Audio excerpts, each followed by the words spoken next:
بے نظیر بھٹو کے پہلے دور حکومت میں مجھے محترمہ کے ساتھ کام کرنے کا موقع ملا۔ یہ ایک خوشگوار تجربہ تھا۔ میرا محترمہ کے ساتھ بھی وزیر اعظم ذوالفقار علی بھٹو کی طرح احترام و عزت کا رشتہ تھا، جنہوں نے تدبر و ذہانت سے ایک تھوڑے عرصے میں 1971 کی شکست کے بعد پاکستان کی عزت کو بحال کیا اور OIC جیسی تنظیم کو نئی جہت دی۔ شاہ فیصل کے ساتھ مل کر مسلمانوں کی مرکزی قیادت کے قیام کا تصور پیش کیا۔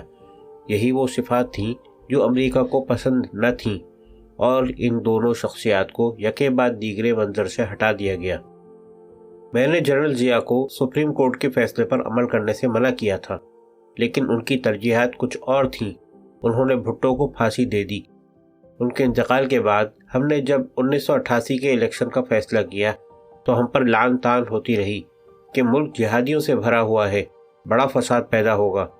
لیکن الحمدللہ انتخابات منعقد ہوئے، ان میں پیپلز پارٹی نے اکثریت حاصل کی اور محترمہ بے نظیر بھٹو وزیر اعظم منتخب ہوئی۔ یہ میرا مینڈیٹ نہیں تھا، لیکن پھر بھی بے نظیر بھٹو کو گھر پر دعوت دی اور مستقبل کی وزیر اعظم کی حیثیت سے ان کو اہم ملکی معاملات سے متعلق ضروری باتیں بتائیں اور صرف 3 باتوں کی درخواست کی۔ فوج سے کوئی شکایت ہو تو مجھے بتائیے گا، میں دیکھ لوں گا، یہ میری ذمہ داری ہے۔ جنرل ضیاء کے لیے آپ کا دل سخت ہے، ان کے اہل خانہ کے لیے نرمی کی گنجائش رکھیے گا۔ جب صدر بنانے کا وقت آئے تو غلام اسحاق خان کا نام بھی سامنے رکھیے گا۔ وہ 1975 سے لے کر اب تک ایٹمی پروگرام سے منسلک رہے ہیں۔ انہوں نے ان تینوں باتوں کا احترام کیا۔ محترمہ کو اقتدار سنبھالے ابھی چند ہفتے ہوئے تھے کہ انہوں نے اپنے ملٹری سیکرٹری میجر جنرل امتیاز کو میرے پاس یہ پیغام دے کر بھیجا کہ موجودہ سینئر آفیسرز میں جنرل ضیاء کے قریبی اور بااعتماد آفیسرز کون ہیں، تاکہ انہیں مناسب جگہوں پر ایڈجسٹ کر لیا جائے۔ میں حیران رہ گیا کہ جنرل امتیاز یہ پیغام لے کر آئے ہیں۔ میں نے کہا، جنرل صاحب، آپ کو تو معلوم ہے کہ فوج میں سیاسی جماعتوں والا طریقہ نہیں ہوتا کہ برسر اقتدار جماعت اپنی پسند کے لوگوں کو لاتی ہے اور پچھلی جماعت کے لوگوں کو ادھر ادھر لگا دیا جاتا ہے۔ فوج میں ایسا نہیں ہوتا۔ ہمارا ہر آفیسر، خواہ سینئر ہو یا جونیئر، وہ اپنی اہلیت اور عہدے کی مناسبت سے متعین کیا جاتا ہے۔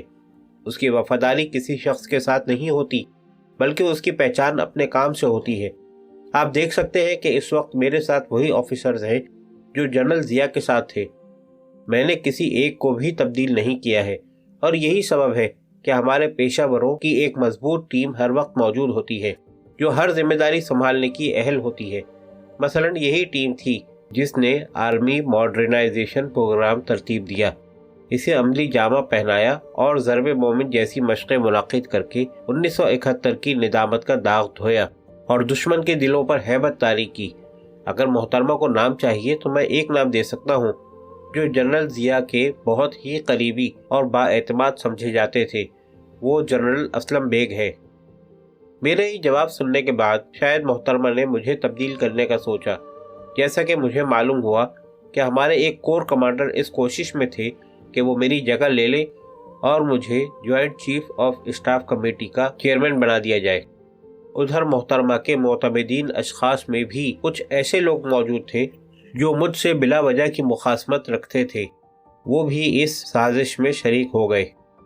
جب مجھے معلوم ہوا کہ ایسی کوئی کھچڑی پک رہی ہے تو میں نے فارمیشن کمانڈر کانفرنس میں اس سازش کا ذکر کیا اور سختی سے کہا کہ فوج کی طرف سے جو کوئی بھی اس سازش میں شریک ہیں وہ اپنی حرکتوں سے باز آ جائیں، وگرنہ ان کے خلاف انضباطی کارروائی کی جا سکتی ہے۔ اس کانفرنس میں وہ صاحب بھی شریک تھے جو چیف بننے کا خواب دیکھ رہے تھے۔ ظاہر ہے انہوں نے محترمہ کو بتایا۔ محترمہ تک یہ خبر پہنچی تو انہوں نے میرے نام ایک خط میں اعتراف کیا کہ وہ مجھے chairman joint chiefs of staff committee بنا کر کسی اور کو چیف آف آرمی اسٹاف بنانا چاہتی تھیں، لیکن ساتھیوں سے مشورے کے بعد انہوں نے یہ ارادہ ترک کر دیا۔ یہ ان کی بڑائی تھی۔ ہمارے ایٹمی پروگرام سے متعلق محترمہ نے بڑی سنجیدہ پالیسی وضع کی۔ یہ ٹھہراؤ اور احتیاط کی پالیسی تھی جو منیمم کریڈیبل ڈیٹرنس کے نظریے پر بنائی گئی تھی۔ اس پالیسی کے بنیادی مقاصد یہ تھے: ہماری ایٹمی مزاحمتی صلاحیت کا ہدف صرف بھارت ہے اور کسی دوسرے ملک کے خلاف ہماری ایٹمی صلاحیت کا استعمال ہمارا مقصد نہیں ہے۔ ایٹمی ہتھیاروں کا ذخیرہ کرنا ایک بے فائدہ مشق ہے۔ ہماری محدود صلاحیت کافی ہے۔ پہلے حملہ کرنے کا نظریہ ہماری ایٹمی پالیسی کا اہم عنصر ہے، کیونکہ دشمن کی جانب سے کیے جانے والے حملے کو روکنا مقصود ہے، اور پھر بھی اگر دشمن باز نہ آئے تو جوابی کارروائی لازم ہو جاتی ہے۔ ایٹمی صلاحیت روایتی جنگی ہتھیاروں کا نعم البدل نہیں ہوتی، دونوں کی اپنی اپنی افادیت ہے، ایک جنگ لڑنے کے لیے اور دوسرا جنگ سے بچنے کے لیے۔ ایٹمی ہتھیار جنگ کے لیے نہیں ہوتے، ایٹمی ڈیٹرنس قائم کرنے کے لیے بہترین ایکولائزر ہیں۔ چھوٹے اور بڑے ہتھیار جمع کرنا کبھی ہماری پالیسی نہیں رہی ہے، بلکہ ایٹمی صلاحیت کو عوام کی بھلائی کی خاطر پرامن مقاصد کے لیے استعمال کرنا ہماری پالیسی کا درجہ امتیاز ہے۔ F-16 طیاروں سے ایٹمی ہتھیار استعمال کرنے کا کامیاب تجربہ ہو چکا ہے اور کریڈیبل نیوکلیئر ڈیٹرنس قائم ہو چکا ہے۔ میں اکثر سیاچن جایا کرتا تھا، اور خصوصاً سردیوں کے موسم میں سب سے اونچی پوسٹ جو 22,000 فٹ کی بلندی پر ہے، وہاں پہنچ کے میں ہیلی کاپٹر واپس بھیج دیتا تھا اور دیر تک جوانوں کے ساتھ رہتا۔ ہر طرف پھیلی ہوئی وادیوں اور پہاڑوں کی چوٹیوں پر سفیدی کا منظر دل و دماغ پر کچھ عجیب ہی اثر کرتا، اور ایسا محسوس ہوتا کہ جیسے میں اللہ کے زیادہ قریب ہوں۔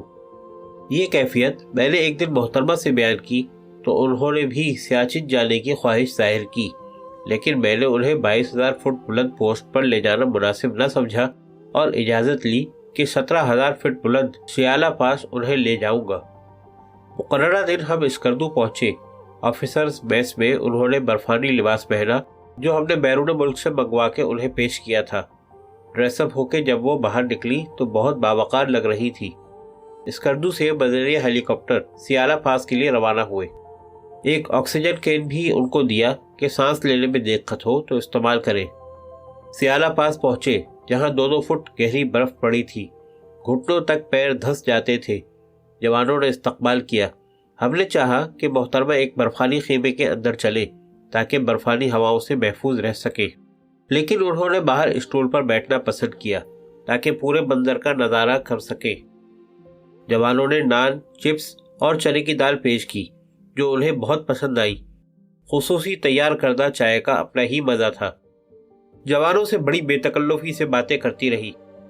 20 منٹ قیام کے بعد واپس اسکردو روانہ ہوئے۔ یہ پہلی وزیر اعظم ہے جو اتنی بلندی تک گئی اور آکسیجن کین بھی استعمال نہیں کیا۔ غالباً ابھی تک ہمارا کوئی بھی وزیر اعظم 14,000 فٹ بلندی پر گیالی بیس کیمپ سے آگے نہیں گیا۔ محترمہ اپنے والد کی طرح ذہین تھی، معاملات کو جلدی سمجھتی تھی اور فیصلہ کرنے میں دیر نہ کرتی، مضبوط اور دلیرانہ فیصلے کرتی، اور اگر کوئی ان کی رائے سے اختلاف بھی کرتا اور دلیل وزنی ہوتی تو وہ مان جاتی۔ ضرب مومن مشقوں کے درمیان ہم نے انہیں آرمی کمانڈ ہیڈ کوارٹر اور دوسری فارمیشنوں کا دورہ کرایا۔ وہ اس دورے سے بہت خوش ہوئی اور ان کی باتوں سے اندازہ ہوا کہ فوج کی تیاری اور تجدیدی عمل سے بہت مطمئن تھی، اور خواہش ظاہر کی کہ کچھ دنوں بعد ایک تفصیلی میٹنگ کرنا چاہتی ہیں تاکہ جنگی منصوبے کو نئی شکل دی جا سکے اور اہداف کو نئی صلاحیتوں کے مطابق درست کر لیا جائے، لیکن مصروفیات کے سبب یہ میٹنگ نہ ہو سکی۔ 1990 کے آغاز میں صدر غلام اسحاق خان اور محترمہ کے درمیان کچھ اختلافات سننے میں آئے، جس کا انکشاف اس نان پیپر سے ہوا جو صدر نے مجھے دیا، جس میں وزیر اعظم پر متعدد الزامات لگائے گئے تھے جن کا تعلق پالیسی معاملات سے تھا۔ میں نے اس معاملے کو کور کمانڈر کانفرنس میں رکھا اور متفقہ فیصلہ صدر تک پہنچا دیا۔ فیصلہ یہ تھا کہ صدر کو اس معاملے میں احتیاط کی ضرورت ہے، موقع دیں کہ وزیر اعظم خود درستگی کر لے، جہاں ضرورت ہو انہیں مشورہ دیں اور ان کے فرائض کی ادائیگی میں معاونت فرمائیں۔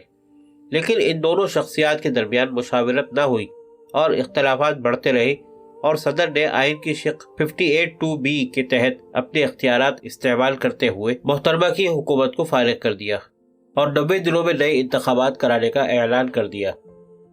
58(2)(b) کا استعمال جنرل ضیاء بھی کر چکے تھے، اور حسب معمول صدر غلام اسحاق خان نے بھی 1975 کے وزیر اعظم ذوالفقار علی بھٹو کے فیصلے کے تحت ISI کو الیکشن میں لاجسٹک سپورٹ مہیا کرنے کی ذمہ داریاں دی۔ ایوان صدر اور ISI میں قائم الیکشن سیل فعال ہوئے اور صدارتی احکامات پر عمل درآمد شروع ہوا۔ انتخابات ہوئے، پاکستان مسلم لیگ نون نے اکثریت حاصل کی اور نواز شریف وزیر اعظم منتخب ہو گئے۔ صدر نے بے نظیر بھٹو حکومت کو ہٹایا تھا تو ان کی حکومت کو دوبارہ اقتدار میں کیوں آنے دیتے؟ یہ سیاسی سی سو کا کھیل ہے جو 58(2)B کے تحت 1975 کے نوٹیفیکیشن کی مدد سے کھیلا جاتا رہا ہے۔